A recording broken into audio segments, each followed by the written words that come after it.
Okay నాన్న, మనం ఇంతవరకు ఫంక్షన్ అనేది చూసాం కదా. ఫంక్షన్ అంటే తెలుసు, నాట్ ఏ ఫంక్షన్ తెలుసు. అదేవిధంగా ఇక్కడ డొమైన్ అంటే ఏమి, కోడొమైన్ అంటే ఏమి, రేంజ్ అంటే ఏమి మనకు తెలిసింది. ఓకేనా. ఇప్పుడు డొమైన్ అంటే ఏంటి, కోడొమైన్ అంటే ఏంటి? F maps A tends to be is a function చెప్తాం కదా. చెబితే ఏనేమంటాం అంటే డొమైన్ అంటాం. క్యాపిటల్ ఏని ఏమంటాం, డొమైన్ అంటాం. క్యాపిటల్ బీని ఏమంటాం, కోడొమైన్ అంటాం. ఓకే, డొమైన్ తెలుసు, కోడొమైన్ తెలుసు. క్యాపిటల్ ఏని డొమైన్, క్యాపిటల్ బిని కోడొమైన్ అంటాం. అదేవిధంగా రేంజ్ అంటే మనకు తెలియాలి. రేంజ్ అంటే ఏమంటే the set of F images. F images is called range అంట. అంటే ఇక్కడ చూడండి ఒక్కసారి, కింద ఎగ్జాంపుల్ ఇచ్చాను. అంటే మీరు చూస్తే ఏకు 1 మ్యాపింగ్ ఉంది, బికు 2 మ్యాపింగ్ ఉంది, సికు 3 మ్యాపింగ్ ఉంది. ఇట్లా మనకు రిలేషన్ ఉండాలి. అంటే ఈ మ్యాపింగ్ అనేది ఇక్కడ ఇమేజ్ అనేది ఖచ్చితంగా ఇమేజ్ అయిందా, అలా ఇమేజెస్ మటుకే మనం రేంజ్గా తీసుకుంటాం. అందుకే the set of F image చూడండి, ఇక్కడ 1 2 3 దీన్ని నేను రేంజ్గా తీసుకున్నాను. ఇప్పుడు మీకు క్లియర్గా అర్థమవుతుంది. ఇది డొమైన్ మీకు తెలుసు. ఇది వచ్చి కోడొమైన్ 1 2 3 4 ఇది కోడొమైన్ అవుతుంది. బట్ ఇక్కడ రిలేషన్ ఏవైతే ఉన్నాయో ఏకు 1, ఏకి వచ్చి ఇమేజ్ వచ్చి 1, బీకి వచ్చి ఇమేజ్ వచ్చి 2, సికి వచ్చి ఇమేజ్ 3, ఏవైతే మ్యాపింగ్ అయినాయో వాటిని మటుకే రేంజ్ అంటాం. రేంజ్ అంటే ఇప్పుడు చెప్పండి, the set of F images is called range. That is range is denoted by F of A. Range equal to F of A గుర్తుపెట్టుకోవాలి, బాగా గుర్తుపెట్టుకోండి.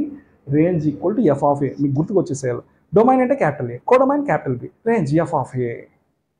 ఓకేనా. ఇక్కడ మీరు చూస్తే డొమైన్ ఎలిమెంట్స్ ఏమి ఏబిసి, అదే రేంజ్లో ఎలిమెంట్స్ ఏమున్నాయి 1 2 3, అదే కోడొమైన్ ఎలిమెంట్స్ 1 2 3 4. అది కూడా నేను రాస్తానన్న ఒక్కసారి చూడండి.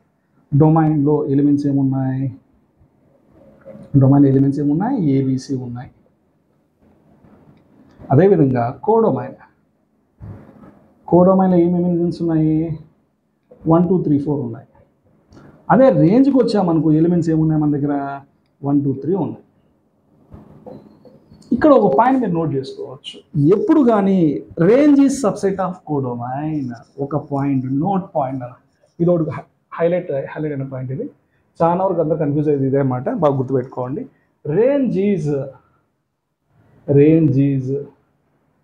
Subset of, range is always subset of codomain.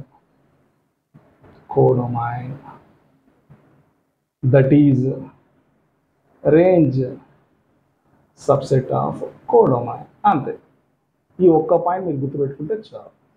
ఇప్పుడు చూడండి ఒక్కసారి ఫంక్షన్ చెప్పాను.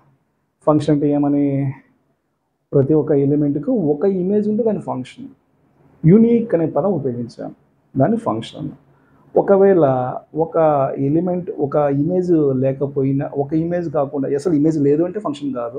ఒక ఇమేజ్ కంటే ఎక్కువ ఇమేజెస్ ఉంటే అది కూడా ఫంక్షన్ కాదని చెప్పాను. అది ప్రీవియస్ టాపిక్లో చెప్పింటాను. ఇప్పుడు మీరు చూసుకోవచ్చు డొమైన్, రేంజ్, కోడొమైన్. డొమైన్ అంటే ఏ, కోడొమైన్ అంటే బి.